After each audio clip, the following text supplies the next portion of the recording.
दिल्ली में बच्ची से दुष्कर्म मामले में अब राजनीति गर्मा गई है। कांग्रेस सांसद राहुल गांधी के बाद अरविंद केजरीवाल भी पीड़िता के घर पहुंचे और परिवार से मिले। भाजपा प्रवक्ता संबित पात्रा ने कहा है कि दुष्कर्म में राजनीति करने की कोशिश राजनीति का सबसे निम्न स्तर होता है। साथ ही राहुल गांधी पर इस मामले में कानून का उल्लंघन करने का आरोप लगाया है। दिल्ली में बच्ची से दुष्कर्म मामले में राजनीति गर्मा गई है। कांग्रेस सांसद राहुल गांधी के बाद दिल्ली के मुख्यमंत्री अरविंद केजरीवाल भी पीड़िता के घर पहुंचे और परिवार से मिले। भाजपा ने कहा है कि दुष्कर्म में राजनीति करने की कोशिश राजनीति का सबसे निम्न स्तर होता है। साथ ही राहुल गांधी पर इस मामले में कानून का उल्लंघन करने का आरोप लगाया है। बता दें कि इस मामले में 4 आरोपियों को दिल्ली पुलिस गिरफ्तार कर चुकी है। दिखाया है अपने ट्वीट में उन्होंने उस दलित बच्ची के माता पिता के फोटो को ट्वीट किया है। ये गैर कानूनी है। मैं दोनों सेक्शन पढ़ूंगा देश के लिए, ताकि राहुल गांधी जो शायद ये नहीं जानते हैं या जान के भी अनभिज्ञ बनने की कोशिश कर रहे हैं केवल पॉलिटिकल बेनिफिट के कारण, राहुल गांधी जाने जरा कि पॉक्सो एक्ट क्या होता है। Section 23 section 23 of POCSO act क्या कहता है। उसका दूसरा प्रावधान कहता है, No reports in any media shall disclose the identity of a child, including his name, address, photograph, family details, school, neighborhood, or any other particulars which may lead to disclosure of the identity of a child.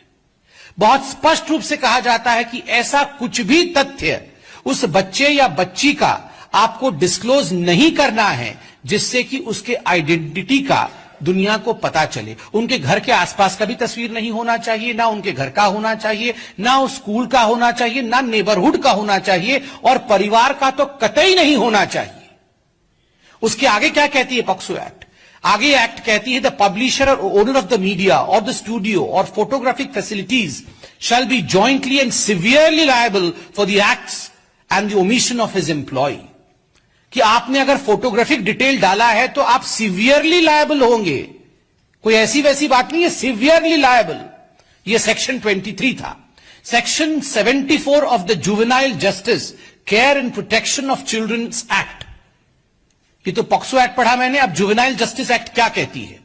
Section 74, title, Prohibition on Disclosure of Identity of Children, description, no report in any newspaper, magazine, news sheet or audio visual media or any other form of communication regarding any inquiry or investigation or judicial procedure shall disclose the name, address or school or any other particular which may lead to identification of a child in conflict with law or a child in need of care and protection or a child victim or witness of a crime involved in such matter under any other law for the time being in force, nor shall the picture of any such child be published, provided that for reasons to be recorded in writing, the board or committee, as the case may be, holding the inquiry may permit such disclosure.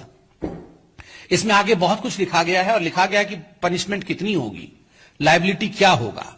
आपने यहां माता पिता दोनों का ही जिस प्रकार से photo tweet किया, क्योंकि वो एक पब्लिशिंग प्लेटफॉर्म है, वो एक प्लेटफॉर्म है कम्युनिकेशन का, वहां आपने जिस प्रकार से ये फोटो ट्वीट किया है माता पिता का, स्वाभाविक रूप से आपने उस बच्चे के फैमिली की आइडेंटिटी को चौराहे पे डाल दिया है।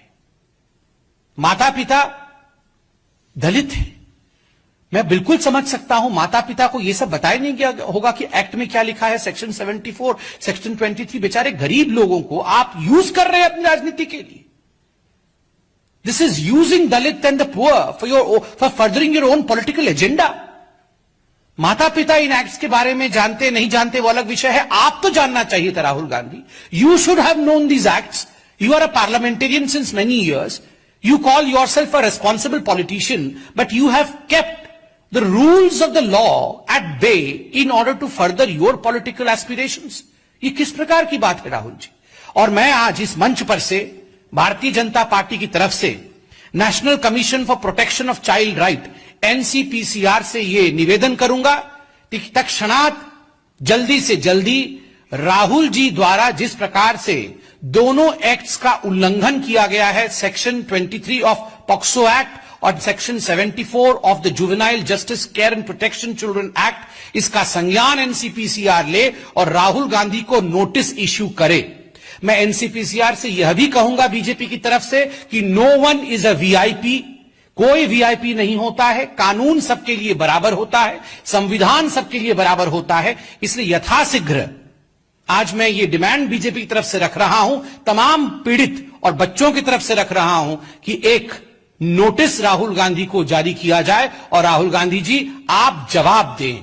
नोटिस आना नहीं आना ये तो एनसीपीसीआर का विषय है, मगर राहुल गांधी जी इस प्रेस कॉन्फ्रेंस के बाद आप एक प्रेस कॉन्फ्रेंस करके जवाब दे कि आपने ये गैर कानूनी काम क्यों किया है। Thank you so much. Any question is welcome from you. नमस्कार, मैं आरके जायसवाल और आप देख रहे हैं जनमत की पुकार न्यूज। अगर आप जनमत की पुकार को यूट्यूब चैनल पर देख रहे हैं तो कृपया चैनल को सब्सक्राइब कर लें, या फेसबुक पर देख रहे हैं तो पेज को लाइक करें, फॉलो करें।